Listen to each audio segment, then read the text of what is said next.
Thank you.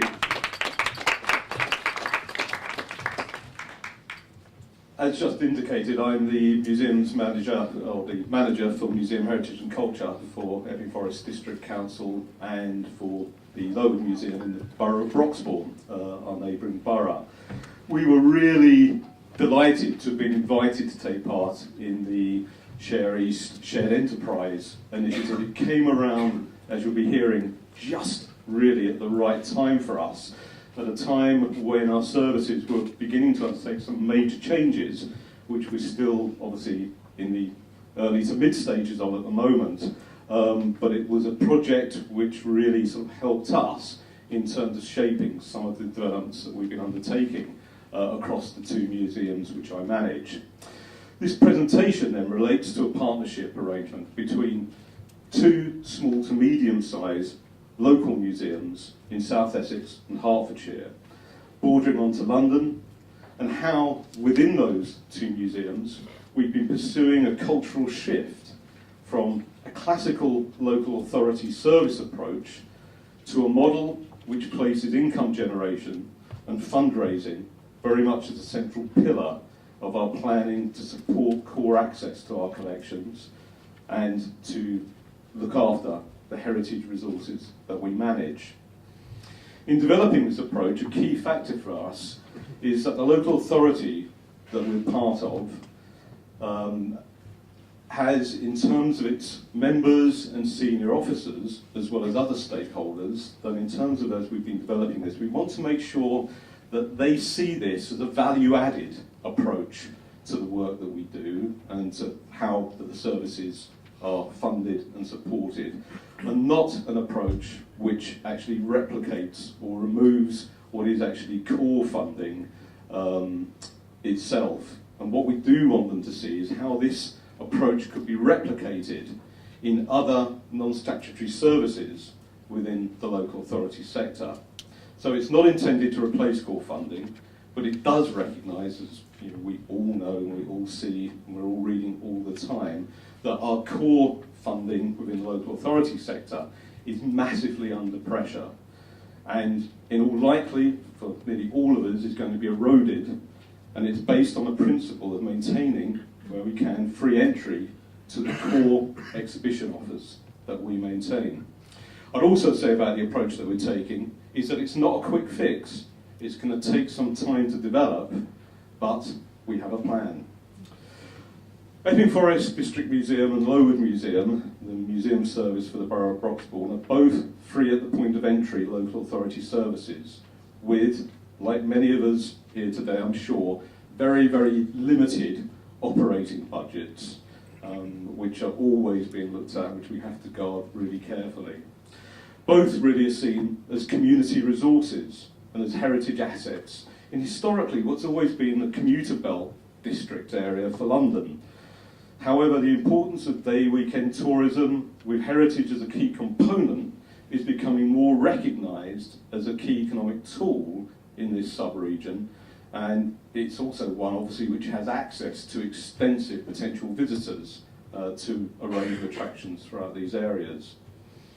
Resilience in the age of austerity is concentrating all our minds currently, and a sense that for our institutions to not hopefully merely to survive, but also to flourish, is causing institutions such as ours to review our approaches to income generation and funding in the light of changed circumstances.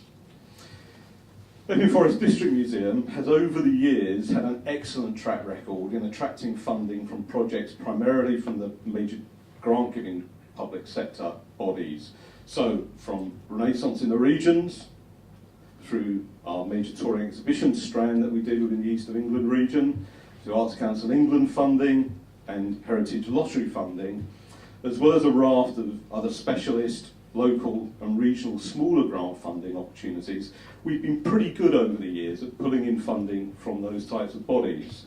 The largest of the grants secured by the team at EFDM has been 1.64 million from the Heritage Lottery Fund for a major redevelopment of the Epping Forest District Museum, which is due to open to the public on the 19th of March. So no pressure, and I've already been asked, what the hell are you doing here today? As a local authority without charitable status, we are excluded from applying to a range of other funders, and this we have recognised very much as a weakness that we need to address. Addressing this with groups such as friends groups, for us, as we reviewed it, doesn't really provide us a solution to take this forward in the way that we want to. So we have been looking, as I'll be explaining in a second, at other solutions, which is what we want to take forward. In 2012, Epping Forest District Museum was invited to take over the operational management of, as I mentioned, the neighbouring Lowewood Museum in Broxbourne. This service complements and overlaps with that of Epping Forest District Museum, and in fact the joint operation has proved to be a very effective development through sharing staff and programs across a wider geographical area, and the joint service achieving sort of much greater audiences and penetration, and gives us a much greater visibility. And this is sort of something which we've been taking forward into a second round of service level agreement with Broxbourne that we're currently just reviewing at the moment. But certainly all parties involved in it have been very pleased with the outcome that we've developed over the last few years. A key driver which is enabling the changes that we're looking to make place is through our current Heritage Lottery funded project, where in reality, rather than just an upgrade of the existing museum, which is based in Waltham Abbey in Essex, we are about to launch what's in reality a new museum at the site.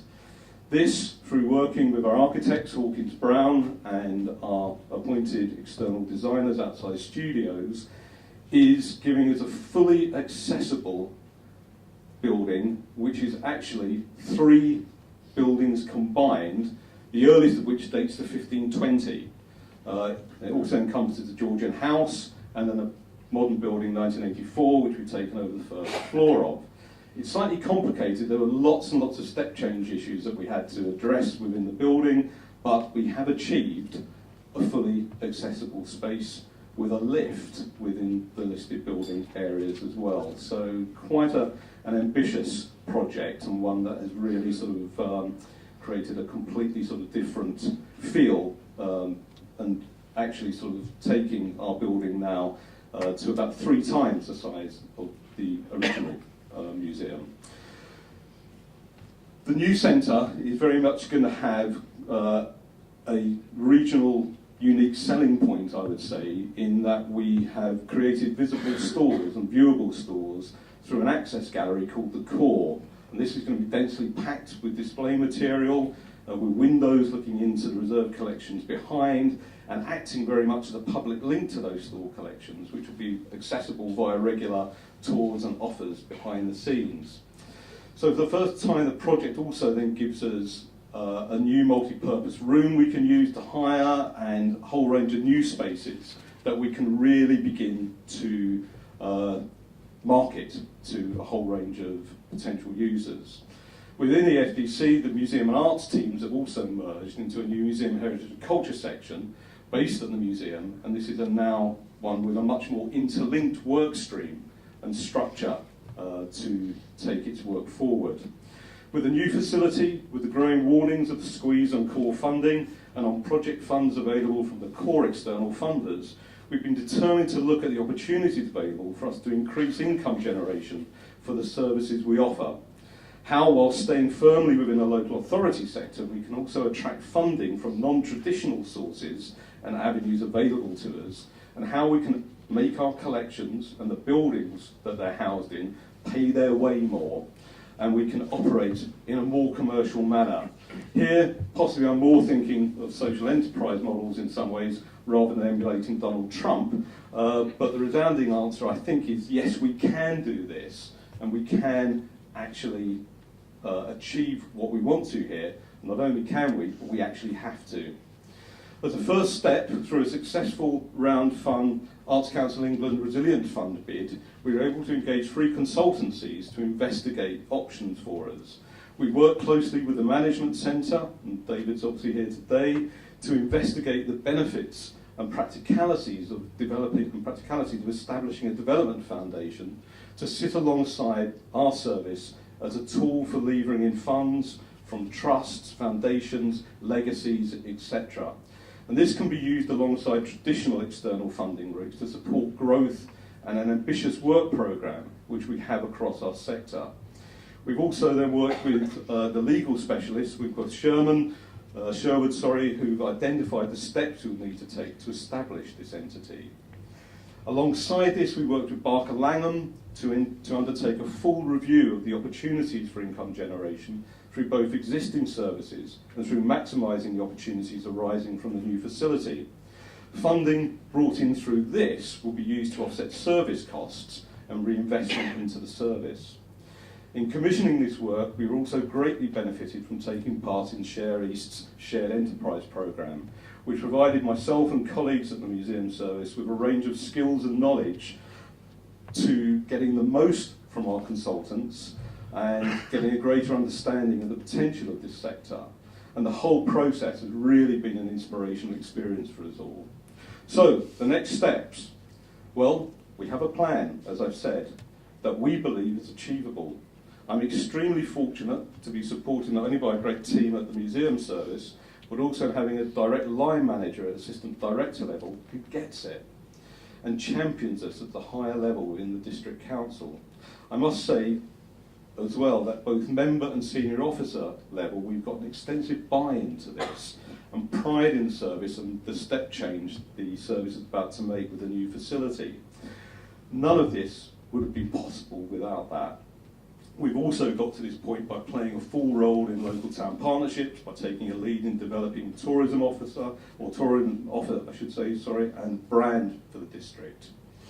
This support, though, is never taken for granted, and like many services, a number of years ago we were viewed with an intention of being closed down.